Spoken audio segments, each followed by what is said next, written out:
lancé. Bah, T'es lancé mon cher Moa, il n'y a même pas d'introduction qu'on a déjà lancé un match ici à la Lotier Arena numéro 35.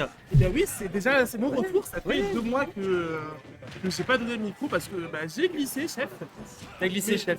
Mais en tout Les- cas, c'est un plaisir de revenir reste avec toi, Loïc. Eh bah, avec plaisir. Bah, après une dose de sucre, après un wanted, c'est vrai que là, il y a eu pas mal, d'événements qui se sont enchaînés. Et ce week-end, on a eu le COF, donc le fameux Kings of Field, de la part de nos amis Arma Team et Asobi Sport.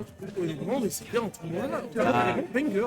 Bah, c'était un tournoi banger. En attendant, il n'y a pas eu d'introduction, qu'on commence déjà direct avec le match, la game 1, Droupif, d'Orbital Chip et Epsilon. Bayonetta, Ike, on connaît bien. Et le bon trade qui est avantageux pour Zipif, même si c'est quand même déjà 193%. Et c'est une dash attack, on voit les éclats rouges, mais ça n'a pas tué. Ike, c'est quand même un perso qui est résistant, c'est très lourd. La petite Dambé qui est un peu tardif. Est-ce qu'il peut revenir avec le side B? Oui, il peut revenir, il a attrapé une ledge. Et c'est une Bayonetta très patiente. La forward throw qui va mettre un terme à cette game 1. Pour Epsilon, ça fait 1-0 pour le jeu de Bayonetta. Alors je t'avoue que là, ça a été expéditif. On a à peine commencé le stream, il y a déjà une game 1 qui est partie. Il y a déjà une game 1. La game, elle est partie. Oui, elle est partie un petit peu trop vite. Un petit peu trop vite. Epsilon donc qui va prendre déjà le premier point sur ce BO. En tout cas, mesdames et messieurs, ouais, c'est un BO3. En tout cas, mesdames et messieurs, si vous venez de nous rejoindre sur le stream de Orbital Chip, nous sommes en direct de la maison de l'e-sport pour cette Lotier Arena numéro 35.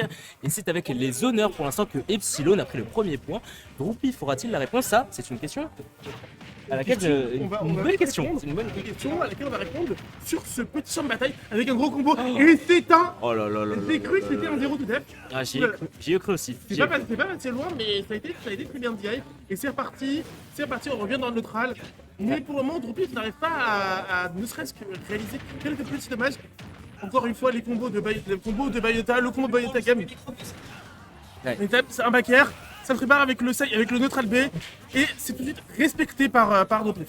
Bah ouais, c'est respecté par Droupif parce qu'il a cette épée, il n'a pas vraiment de raison d'approcher. Hein. Quand même, quand tu as de la portée, que tu t'appelles Ike, que tu es lourd, forcément tu essaies de garder un petit peu cette distance. Mais Epsilon va essayer de justement casser cette distance. On aura la d'intro, on aura aussi le petit wish time. Malheureusement, il n'en sera rien. Tu auras le flexion extension, 129%. Ça commence à devenir totalement critique ici pour notre cher Droupif.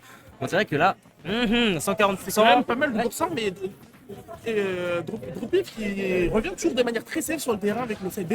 Le side B qui est un coup de Ike doit être respecté parce que finalement c'est l'un de ses coups les plus rapides à Ike et c'est un des coups qui couvre le plus de range. Évidemment, ouais, side B totalement ravageur. Hein. Tu peux revenir quasiment en latéral et ce sera en latéral que partira notre cher Droupif. Tu perdras la stock au bout de 1 minute 30 de jeu.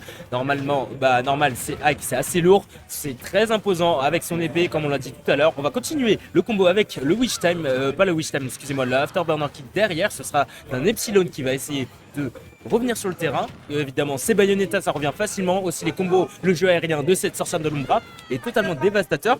Droupif ici qui doit tout de même se méfier, qui accuse déjà d'un gros retard, mais bon. Retard qui va essayer de se resserrer, dash attaque dévastatrice. Mais bon, là, 85%, va falloir les faire. Pourtant, mais là, il va partir vers le haut. Non, ça a été très bien SDI de la part de Droupif qui revient sur le terrain. Il essaie de se faire respecter.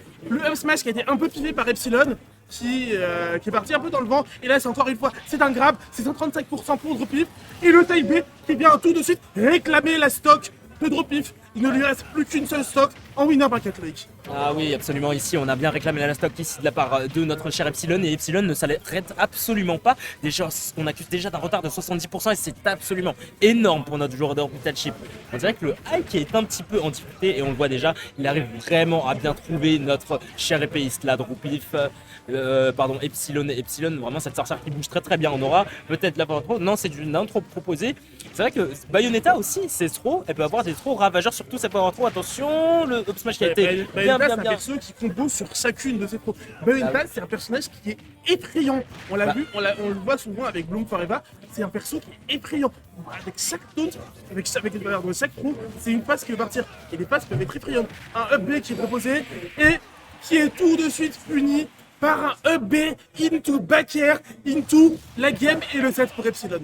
Game et 7, et oui, évidemment. Il a eu un petit peu de mal, je t'avoue, Droupif là. C'est pas évident face à une Bayonetta et comme tu l'as